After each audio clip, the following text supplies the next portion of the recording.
noite. Esta é a segunda edição do programa TPA Repórter sobre os caminhos para a independência nacional, a contribuição de guerrilheiros em Cabinda para o alcance da liberdade. As ações de guerrilheiros na segunda região militar de Angola eram contínuas, maior parte delas bem-sucedidas, mas, contudo, houve também momentos difíceis. Planície de Simbangoma, Belize.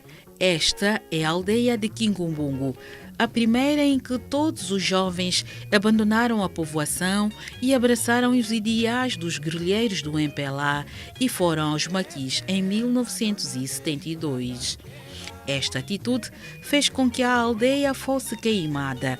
Natural de Kingumbungu, Zacarias Gomes esteve entre os 30 voluntários.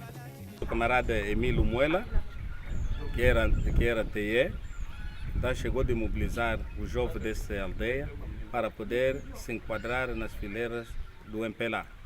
E, no entanto, o falecido Nzais, o falecido Pedalé, chegaram de vir nessas matas, tiveram esse êxito, os jovens aceitaram e sim saíram em massa para Congo, Brazzaville, precisamente no Kimongo, na base unidade. Mas as ações de emboscadas e ataques aconteceram em muitas localidades do norte da província de Cabinda, como é o caso do Alto Sundi. É nesta localidade de Bitina onde, em 1973, os guerrilheiros do MPLA capturaram o administrador do posto do Micões, o português Fernando de Oliveira. E o senhor administrador estava aqui, acompanhado com os seus chipaios, e nós estávamos aqui com nossos guerreiros, dirigido pelo senhor general Inocêncio Ioba. O português estava perto dessa casa aqui, eles estavam a preparar uma pista para onde o helicóptero podia aterrar. O administrador, que tentou reagir, não teve alternativa, senão entregar-se. E capturou-se o português junto, levaram para a base unidade com o chipaio, que é o falecido Luiz de Tuala. E foram levados, estavam no Circalunga, onde estavam presos. Ficaram quanto tempo com esse português? Ficaram muito tempo, até 1974, depois de 25 de abril. Nós entramos no interior do país e já não sabíamos mais o paradeiro do mesmo. Contudo, nem todas as batalhas foram um sucesso. Muitos angolanos pereceram nos confrontos entre a tropa colonial portuguesa e outros ficaram mutilados para sempre. E se existe um quartel português que deixava os soldados angolanos em Cabinda com os nervos à flor da pele, é este, o de Micões. Que esse quartel de Micões deu-nos dor de cabeça. Como guerrilheiro que nós fomos, esse quartel já sofreu vários ataques. O que nos irritava mais, depois de nós atacar, na mesma noite, os portugueses acendiam candeiros, lâmpadas. Nos irritava mais na mesma noite. Já lhes atacamos hoje, à noite já estão acendendo de novo as luzes, nos irritava muito. Razão pela qual todas as armas pesadas que chegavam eram ensaiadas aqui. Há uma montanha que está lá no outro lado do Congo. Quando nós recebemos o grão-pé, que é chamado Manacachito, primeiro ensaio que tivemos em 1973, chefiado pelo camarada Lúcio Lara, e mais o camarada Bafa, o falecido Foguetão, general Foguetão, e mais outros dirigentes, outros responsáveis que foram tirar curso dessa arma, que é Manacachito. O primeiro ensaio que se fez, nós colocamos essa arma ao lado do nosso quartel, lá na base unidade. O quartel do Micões faz fronteira com o Congo-Brazzaville, daí que, para impedir o avanço das tropas portuguesas, que já estavam a caminho das bases do MPLA no país vizinho, realizaram um ataque bem programado. Colocou-se naquela montanha artilharia, canhão B10, canhões B10, morteiros, morteiro para poder bombardear aqui. E havia um pelotão de avanço para dar o assalto a esse quartel. Mas, infelizmente, por um acidente, David Moisés II é atingido. Estava onde? Estava aqui pronto a cortar a rama farpado para entrar ao quartel. Aí atingiu, o comandante começou a gritar, então nós tivemos que socorrer o comandante e não demos mais o assalto. Os portugueses não responderam nem sequer um tiro. Todos abandonaram o quartel e pronto, nós darmos o assalto. Aquele que seria o assalto final para a tomada do quartel não produziu o efeito desejado. Quer dizer, nós ficamos tristes, em primeiro lugar. Nós estávamos a desejar uma outra coisa e o nosso comandante atingiu. Quando um comandante atinge, a tropa fica desmoralizada. No local ainda são visíveis as marcas da presença da tropa colonial portuguesa, como é o caso desta caserna e do tanque d'água. O quartel, que hoje é ocupado pela Polícia de Guarda Fronteira, preservou alguns símbolos do colono, como, por exemplo, os crachás dos pelotões da morte 427, 3094, 4270, entre outros.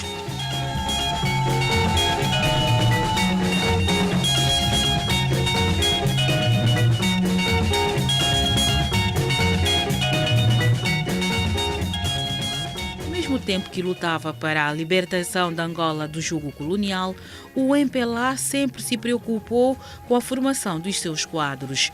Por isso, criou o Centro de Instrução Revolucionário, ainda no estrangeiro.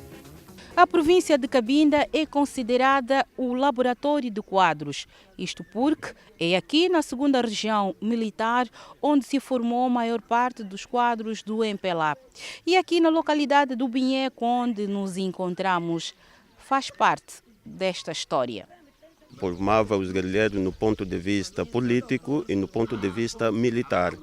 Tanto o Binheco é um culminado de um processo que já vinha a partir dos anos 72, que nós chamamos o CIR Kalunga, que é um CIR que significa Centro de Instrução Revolucionário, e nos anos 72, 73, quem estava como diretor do Centro de Instrução de Kalunga era o camarada Antônio Jacinto. Por aqui passaram vários quadros.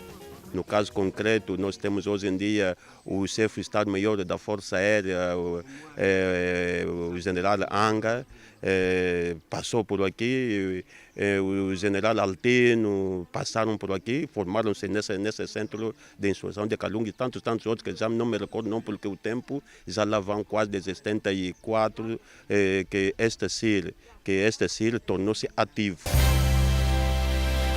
A mulher angolana também lutou ativamente contra o colono português em todas as frentes. Entrou na guerrilha ainda adolescente, acompanhando o marido. Charlotte Umba teve uma educação militar. Por ser mulher de um dirigente, ela recebeu várias delegações de guerrilheiros no Kimongo, Congo. Eu, como entrei uma idade pequena, também com 3 anos, nasci primeiro filho, segundo, terceiro que veio comigo na barriga. Mesmo sendo esposas de chefes, não só preparavam refeições para os companheiros, mas sim para toda a tropa. Fazíamos sempre trabalho, cozinhava para a tropa, transportava armamento, fazia lavras para mandiocas, enguba para tropas, não para nós, mas é para toda a tropa que está, base de unidade, base Kalunga, que vem no base de Banga, outros muitas vezes vinha do Macende. Nós fazíamos esse trabalho. Apesar de se encontrarem na guerrilha, elas afirmam que os homens da época eram cavalheiros. Em nenhum momento deixavam as mulheres sozinhas na cozinha. Fazíamos comida de um trabalho comum, 10 mulheres, 6 homens por dia, é que fazia a comida, procurava lenha, muitas vezes íamos procurar peixe para pôr já no quê? Nas situações em que havia escassez de bens alimentares, como mães, tinham que dar um jeito. Foram momentos difíceis? Muito difícil. Muitas vezes vamos puxar um bocadinho de mandioca, ainda não está. Mas quando tenta criar um bocado, mete só na panela, paneladas grandes, só para toda a tropa comer. Às vezes não tem comida, farinha trigo, estamos a fazer funge, comer com ervilha, sem sal, sem nada. Outros escolhiam folhas, fazia só assim, estamos a comer. Muito difícil mesmo. Porém, a contribuição da mulher na luta de libertação do país não se resumiu apenas na cozinha ou na educação dos filhos. Elas também pegaram em armas. Sim, quando é o tempo de ataque, que os homens estão a entrar, quando entra, voltam, recuam ali, que olha aqui, preciso de apoio, ser mulher, moças, sim, grávida, como que tem que carregar, transportar durante a noite em andamento, vamos deixar, voltava, vamos deixar e voltava. O regedor Paulo Mabiala lembra com um pouco de humor sobre a participação destas antigas guerrilheiras nas batalhas dos maquis.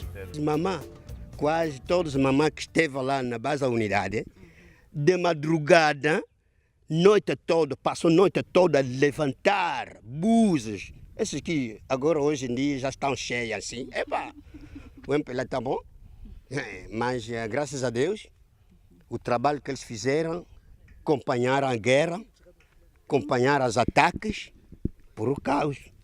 E então ali, nós aí... Então elas, as mamães também nesse... Carregava bujas, eles estão aqui, não é assim como bem gordas assim, senão não podia aguentar.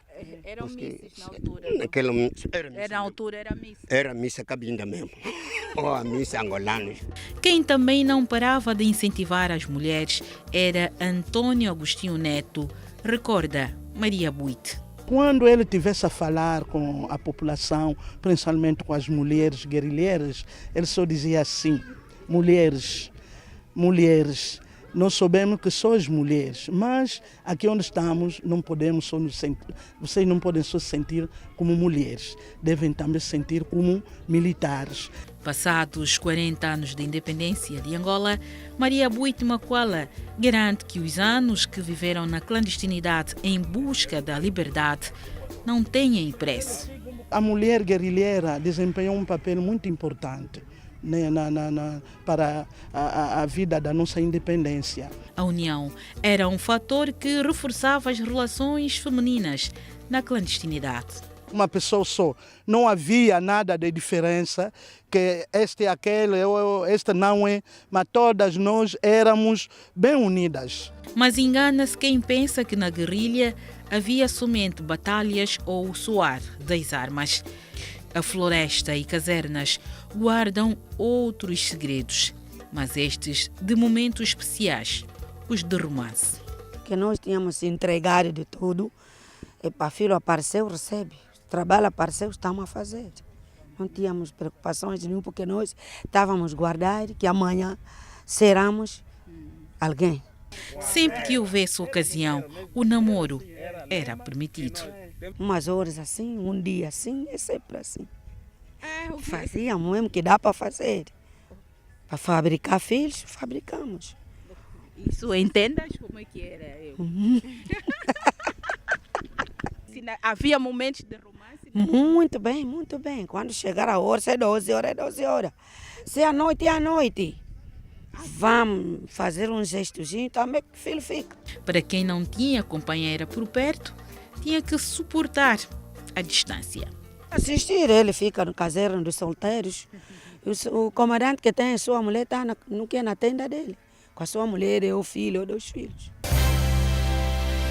Depois do intervalo, viaje conosco ao Congo, Brazzaville.